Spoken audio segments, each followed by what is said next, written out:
So மத்த getup போடுறவங்களுக்கு வந்து dance அதிகமா இருக்கும். ஆமா.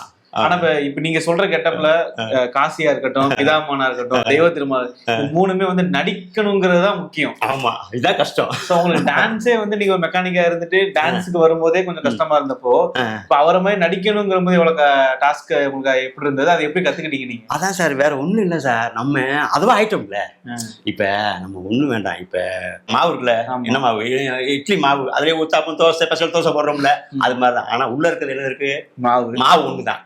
அதே மாதிரி விக்ரம் நமக்குள்ள உள்ள உள்ள உள்ள விக்ரம் சார் உள்ள வாங்கிட்டாரு. என்னடா நம்ம அவ்வளவு ஒரு பெரிய ஆர்டிஸ்ட். அவர் இன்னைக்கு எத்தனையோ வருஷமா சினிமால இருந்து அவமானப்பட்டு இது போட்டு இன்னைக்கு பாத்தீங்கன்னா இன்னைக்கு விக்ரம் பெரிய நல்ல ஒரு ஹீரோ ஆயிட்டாரு. அவர் மாதிரி நம்ம பண்ண முடியாது.